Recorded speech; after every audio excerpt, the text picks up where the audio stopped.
নমস্কার বন্ধুরা, আমি কুমকুম ইন্সপায়ার থেকে বলছি। আজকে আপনাদের কাছে শেয়ার করছি তরমুজের শরবত। প্রচণ্ড গরম পড়েছে, আর এই গরমেতে যে কোনো শরবত খুবই ভালো লাগে। আর বাজারে এখন প্রচুর তরমুজ বিক্রি হচ্ছে, তাই আজকে আমি তরমুজের শরবত তৈরি করে নিলাম। আমি তরমুজের শরবত তৈরি করে ফেলেছি। দেখুন, গ্লাসে ঢেলে নিচ্ছি। একদম লাল টুকটুকে, দেখতেও যেমন, আর এই শরবতটা খেতেও খুব ভালো।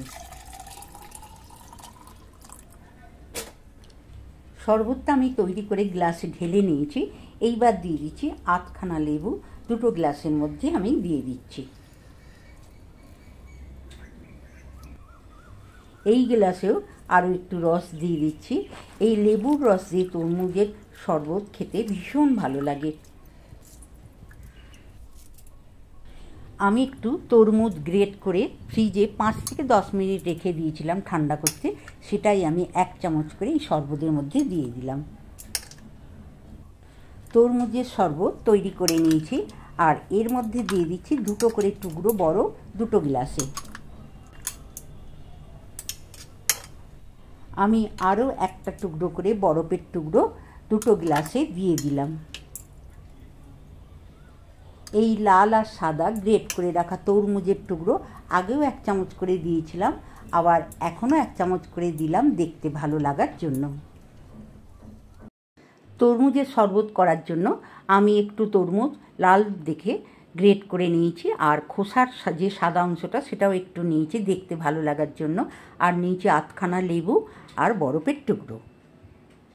তরমুজের শরবত করার জন্য আমি 1.5 কিলো ওজনে একটা তরমুজ নিয়ে নিয়েছি, আর তার সাথে নিয়েছি একটা পাতিলেবু। আমার হাজব্যান্ড তরমুজের জুস খেতে খুবই ভালোবাসে, তাই বাজার গেলেই হাত খালি আসে না, একটা তরমুজ হাতে আসবেই। এখন আমি তরমুজের শরবতটা কিভাবে করলাম আপনাদেরকে দেখাই। প্রথমে আমি তরমুজটা কেটে কয়েকটা টুকরো করে নিয়েছি, নিয়ে প্লেটের মধ্যে নিয়ে নিয়েছি। আর তরমুজটা একদম লাল টুকটুকে, শরবতটা দারুণ হবে। তরমুজটা আমি ছুরি দিয়ে খোসা থেকে কেটে নিচ্ছি। দেখুন, ছুরি দিয়ে আমি খোসা থেকে একটা একটা করে কেটে নিচ্ছি। আপনারা এটাকে বঁটি দিয়েও কেটে নিতে পারেন। আমি সব কটাকে এইভাবে ছুরি দিয়ে কেটে নেব। সব কটা তরমুজের টুকরোগুলোকে আমি ছুরি দিয়ে কেটে নিলাম।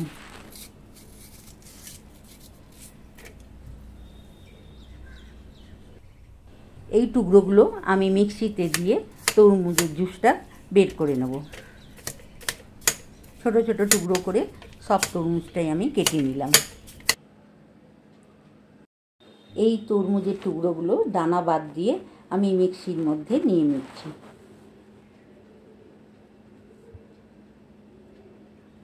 দানা বাদ দিয়ে তরমুজটা আমি মিক্সির মধ্যে নিয়ে নিলাম।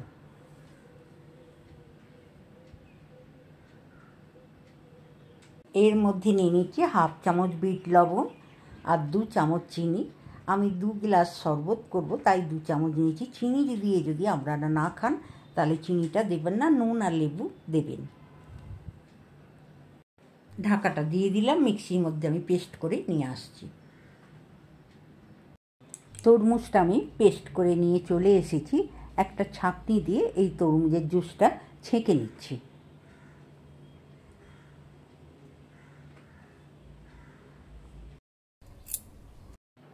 বাকি তরমুজটাও দানা থেকে বেছে বেছে মিক্সির মধ্যে নিয়ে নিলাম।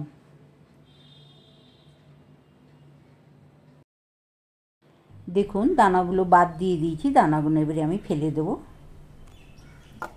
মিক্সির বাটিটা ঢাকা বন্ধ করে দিলাম। এটাও আমি পেস্ট করে নিয়ে নিলাম। ছেঁকে নিচ্ছি ছাঁকনি দিয়ে এই জুসটাকেও। তৈরি করে নিলাম খুব সহজভাবে তরমুজের শরবত। 1 গ্লাস এই গরমে খেলেই প্রাণটা ঠান্ডা হয়ে যাবে। তরমুজের শরবতটা আপনাদের কাছে কেমন লাগলো? ভালো লাগলে বাড়িতে তৈরি করে খেয়ে দেখুন, অবশ্যই প্রাণটা জুড়াবে। তরমুজের শরবতটা ভালো লাগলে লাইক করবেন, কমেন্ট করবেন, আর বন্ধুদের মধ্যে শেয়ার করবেন। আমার চ্যানেলে নতুন বন্ধু হলে চ্যানেলটি সাবস্ক্রাইব করবেন, লাইক করতে ভুলবেন না। নতুন নতুন ভিডিও আপলোড হলে আপনাদের কাছে পৌঁছে যাবে। ভালো থাকবেন, নমস্কার।